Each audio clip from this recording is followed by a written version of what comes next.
Hey, look at all this. It's magic. Thank you all for coming. It's grand.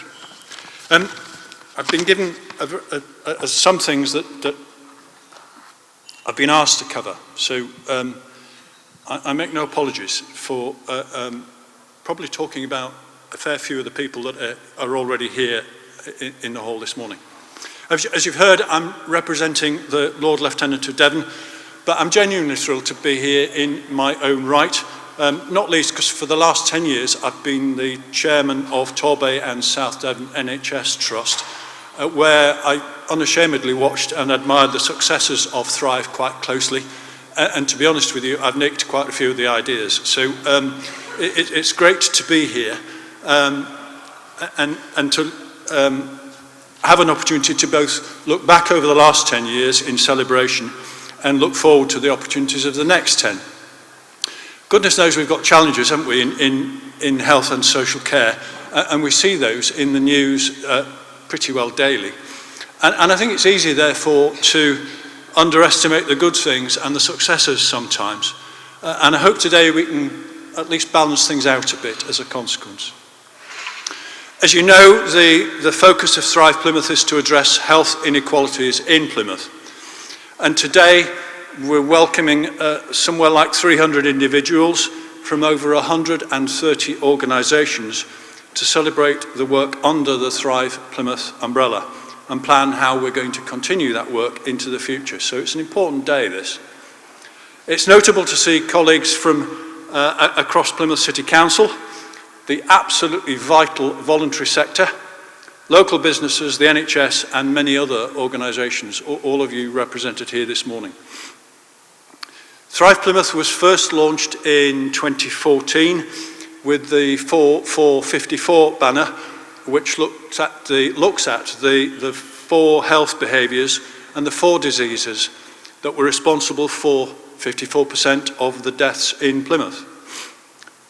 A lot's changed since 2014, not least the pandemic. Our understanding of its impact and the impact of other things on health. Our city has changed and its people have grown and developed. Since 2014, we've made progress on the 4 behaviours, which, to remind you, physical activity, smoking, healthy diet and excessive alcohol, and the 4 diseases, stroke, heart disease, respiratory disease and cancer.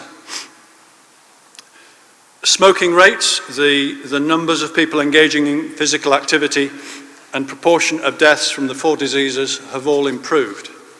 Excuse me, I've got a bit of a cold.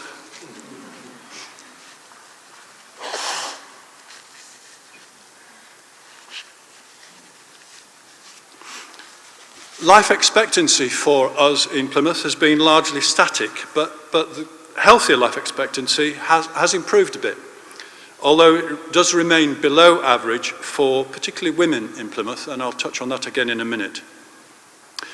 Whilst we can't say that these results are directly the outcome of a Thrive Plymouth, there's no doubt that the work that you are all doing is making a difference. We all also know that the inequalities do remain across our city based on where people live and other factors that impact health. Levels of unhealthy weight in both children and adults in Plymouth continue to rise. Drugs and alcohol do remain a challenge for some of our community. I'm saying things that you already know, but they're worth rehearsing with you. Life expectancy still varies by up to 8 years, depending on where you live in Plymouth. And healthy life expectancy remains a problem. Women in Plymouth spend, and this is a dreadful statistic, an average of 23 years of their life in what can be considered poor health. Inequalities in health aren't just about where you live or your sex, but can also be based on your age, your job, your level of education, whether you've got a disability, and sadly many people experience more than one of these factors.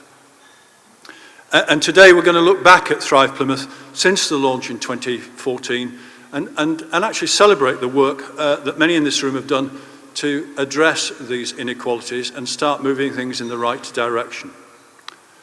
Work from colleagues at Live Well South West, Plymouth, and the Sports Development Unit on the Workplace Wellbeing Charter led to the Wellbeing at Work Awards, with 195 organisations in Plymouth engaging in making our workplaces healthier.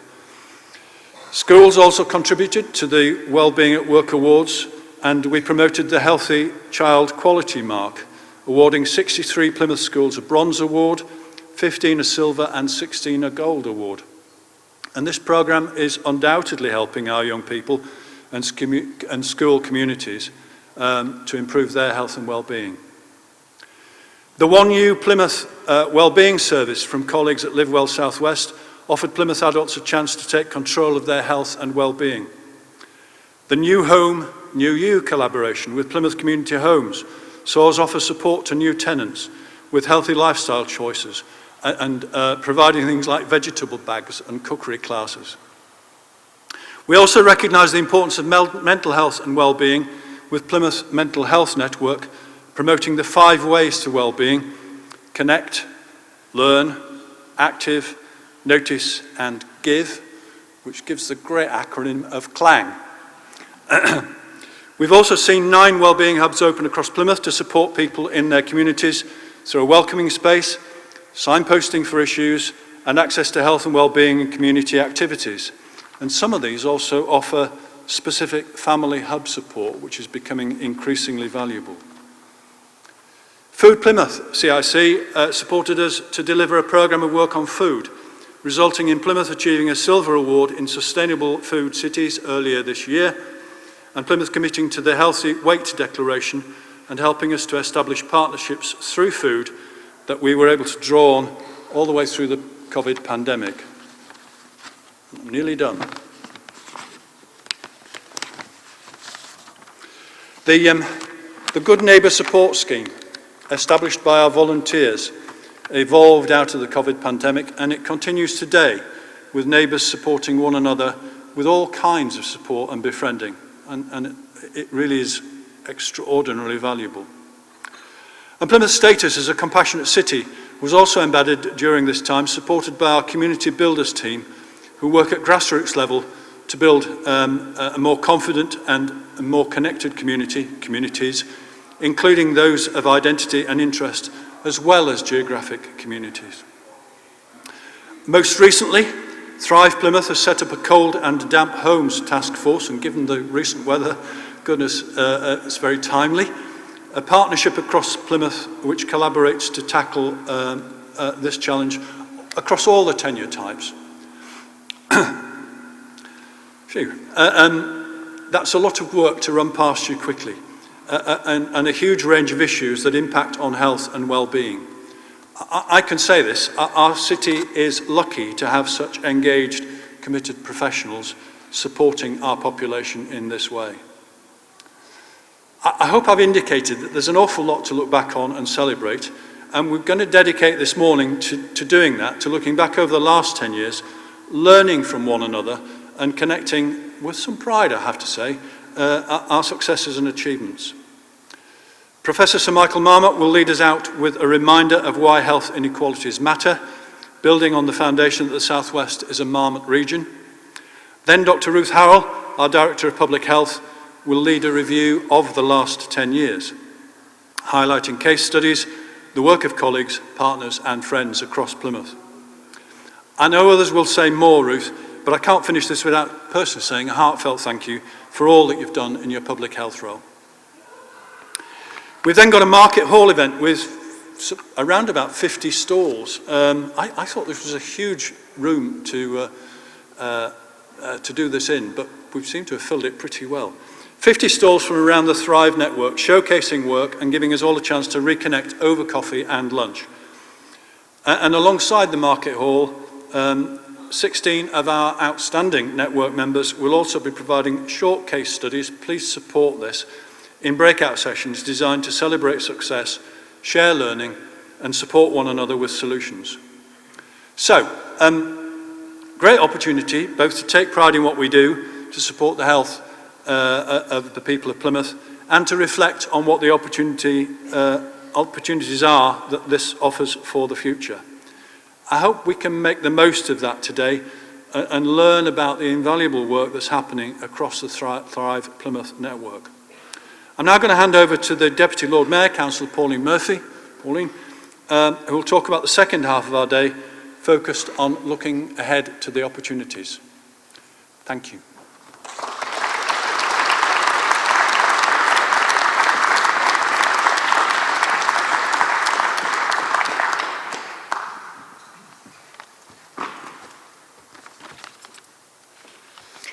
Good morning, and how wonderful to see so many of you here for this Thrive Plymouth event.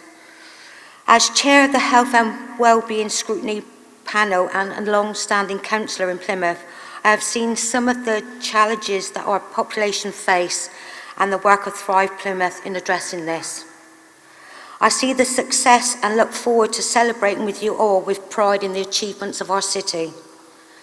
However, as we have heard, challenges remain. Inequalities in health outcomes remain in our city despite our work and efforts. More work is needed to address these. Thrive Plymouth has evaluated its work with a view to ensuring that we offer the very best opportunities as we look ahead to another 10 years of Thrive Plymouth. What has worked well? What could be done better? Many of you helped us to think about these questions and make suggestions on how to make things better, take things further. So today, we will also be launching a refresh to Thrive Plymouth to help us to achieve more and focus more on the aspects of health that are most important. We will be introducing the new Thrive Plymouth flower construct with petals for healthy body, healthy mind, healthy places and healthy communities with our people at the centre. This means that we will see a broader look at what health and well-being really means for the people of Plymouth. The opportunities to address these different aspects of our health vary so much amongst our population in Plymouth, and we want to create space for better opportunities for everyone, especially those who live in our most deprived areas or find themselves disproportionately affected by life's health challenges. Here is to another 10 years of hard, rewarding, essential and important work to make the City of Plymouth in the best of health that we can achieve as a network, with equality at the heart of everything we do. I look forward to celebrating with you the last 10 years of Thrive Plymouth and the exciting updated Thrive Plymouth for the next 10 years. I will now hand over to Professor Sir Michael Marmot, definitive expert on this topic, and to remind us why health inequalities are so important and why this work is so critical.